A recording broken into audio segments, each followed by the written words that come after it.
विकासखंड भगतपुर टांडा के ग्राम पंचायत कुकर झुंडी से प्रधान पद की उम्मीदवार कमलेश देवी के पति देवेंद्र सिंह से की संवाददाता लोकेश सिंह ने चुनाव के मुद्दे पर बात। चुनाव जीतने के बाद गांव में कैसा रहेगा विकास। मुलाकात के दौरान देवेंद्र सिंह ने कहा, मैं हर संभव ग्राम पंचायत में विकास कराना चाहता हूं। इसी उद्देश्य से ग्राम पंचायत की जनता ने मुझे चुना है। मैं उनके वादे पर हमेशा खरा उतरूंगा। गांव में खेल कूद के मैदान, बच्चों के लिए अच्छी शिक्षा, स्वच्छ पीने का पानी, हर गरीब परिवार को रहने के लिए आवास, वृद्ध महिलाओं व पुरुषों के लिए वृद्धा पेंशन, हर घर शौचालय देना ही मेरी प्राथमिकता है। मैं गांव में राजनीति करने नहीं, गांव की सेवा करने के लिए चुना गया हूं। नमस्कार, मैं लोकेश सिंह और आप देख रहे हैं हमारे साथ 24 आवर्स टुडे न्यूज चैनल। हम मौजूद हैं आज यहाँ पर ग्राम पंचायत कुकर झुंडी, जहाँ से प्रधानपति हमारे साथ मौजूद हैं देवेंद्र सिंह जी, जो उनकी पत्नी है यहाँ की प्रत्याशी कमलेश देवी। हम उनसे बात करेंगे कि किन मुद्दों के साथ वो चुनाव मैदान में है और क्या क्या उनकी रणनीति होगी। जैसा कि अभी देखने में आया है कि पहले से जिस तरह का विकास यहाँ कराना चाहिए था गांव में, उस तरह का विकास नहीं हुआ है। इस ग्राम पंचायत में 3 गांव लगते हैं, जहां हमने देखा है गांव पंचायत में जा करके कुछ रास्ते और कुछ नालियां ऐसी हैं जो अभी बस से बदतर पड़ी हैं। हम इस समय देवेंद्र सिंह जी से बातचीत करेंगे और जानना चाहेंगे कि जिस तरह की यहाँ व्यवस्था है, अगर वो जीत जाते हैं क्या उस तरह वो व्यवस्थाएं सही हो पाएंगी, तो और जो कमियां हैं क्या वो पूरी हो पाएंगी। जी सर, आपका नाम? धन्यवाद। मेरा नाम देवेंद्र सिंह जी। बोलने से पहले ग्राम पंचायत कुकर झुंडी के सभी मतदाताओं को मेरा हाथ जोड़कर नमस्कार। जैसे कि अभी हमने यहाँ सुना है कि आपकी धर्मपत्नी है वो प्रधान पद की प्रत्याशी है, तो सर आप किन रणनीतियों के साथ यहाँ और किन मुद्दों को लेकर चुनाव लड़ा रहे हैं? देखिए लोकेश जी, मुद्दों की जहाँ तक बात है, जो मेन बात है, जो सरकारी योजनाएं चल रही है जी, जो वर्तमान में सरकारी योजनाएं चल रही है वो जनता तक पूरी तरह से नहीं पहुँच पाती। प्राथमिकता लोकेश जी सबसे पहले मेरी ये है कि जो सरकारी योजनाएं चल रही है सबसे पहले वो जनता तक पहुँची जाए, ताकि जो है जनता को उनका अधिक से अधिक लाभ मिले। जी। दूसरी प्राथमिकता यह है कि जैसे कि सर आप आए होंगे,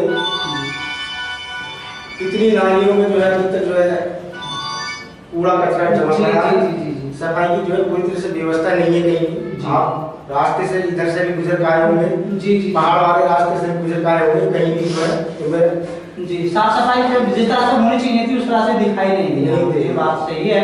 और हमने भी जब यहाँ देखा तो ऐसा जिस तरह से सफाई नहीं है ना, तो उसके कारण बीमारियां अधिक होती हैं। बीमारियां इतनी अधिक होती है कि एक महामारी का रूप धारण कर लेती है कभी कभी। जैसे कि आजकल कोरोना का टाइम चल रहा है, हर एक आदमी को इसके लिए सतर्क रहना चाहिए। जी, मैं अपने ग्रामवासियों से भी अनुरोध करता हूँ कि कोरोना महामारी को देखते हुए अपनी जो है विशेष सोशल डिस्टेंसिंग बनाए रखें। जी। अच्छा सर, यहाँ कोई खेल कूद के लिए इस तरह से मैदान नहीं है जिस तरह से होने चाहिए, क्योंकि जो प्रतिभाशाली बच्चे होते हैं वो सिर्फ गांव में सीमित रह जाते हैं, उनको मौका नहीं मिलता आगे पहुंचने का। तो उन युवाओं के लिए आपका क्या प्रयास रहेगा?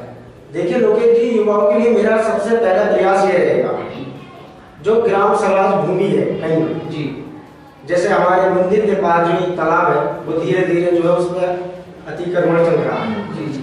मैं उस अतिक्रमण को खत्म करके वहाँ एक जो है खेल का मैदान बनाऊंगा। अच्छा, युवाओं के लिए बड़ी अच्छी बात है, बड़ी अच्छी पहल आप सोच रहे हैं जी।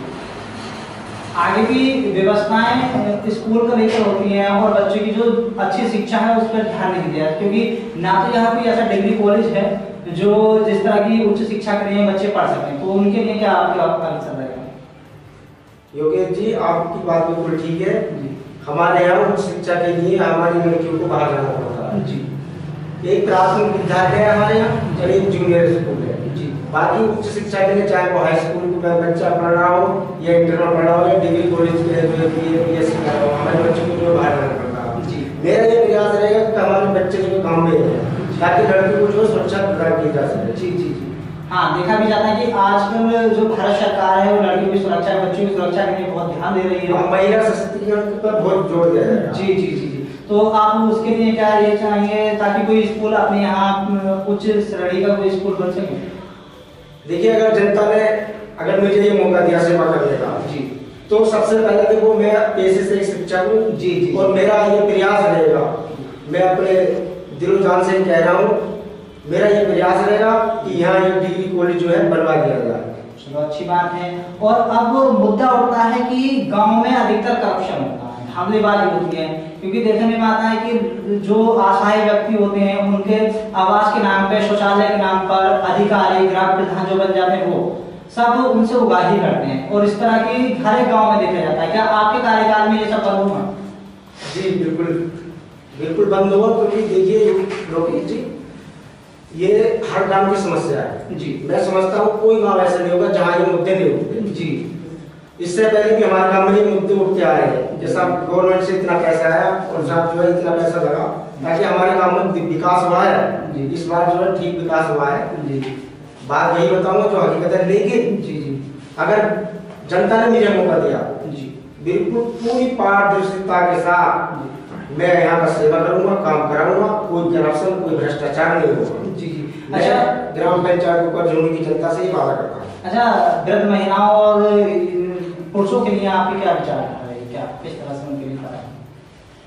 वृद्ध महिलाओं के लिए सबसे जरूरी है देखो विधवा पेंशन या वृद्धावस्था पेंशन, ताकि जो है बहुत से घरों में आपने देखा होगा कि जब व्यक्ति बूढ़ा हो जाता है तो कुछ परिवारों में उनके बच्चे भी उनका साथ नहीं देते। अगर उनकी पेंशन होगी तो वो किसी का आश्रित नहीं रहेंगे और उनका जीवन यहाँ पर बहुत बढ़िया अच्छी तरह से चलेगा जी। अच्छा सर, अब एक लास्ट सवाल आपसे कि आपको इस समय जो सभी तीनों ही गांव के जो जनता है जो आपको समर्थन दे रही है, तो कितने लोग आपको सपोर्ट में हैं? सपोर्ट की बात अगर सर पूछे तो देखिए मेरा इतनी वजूद नहीं है कि मैं चुनाव लड़ सकूं।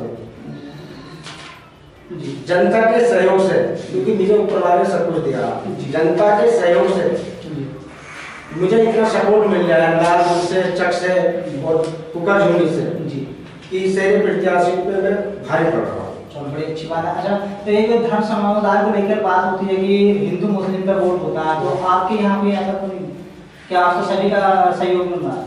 मुझे हर बिरादरी का सहयोग मिल रहा है, इसमें हिंदू मुस्लिम की कोई बात नहीं है, सभी मुस्लिम मेरे भाई हैं, सभी हिंदू मेरे भाई हैं, सभी मेरा पूरा सहयोग कर रहे हैं। अच्छा सर, जैसे कि अभी होली है, तो होली के शुभ अवसर पर आप अपने ग्राम पंचायत वासियों को क्या कहना चाहिए?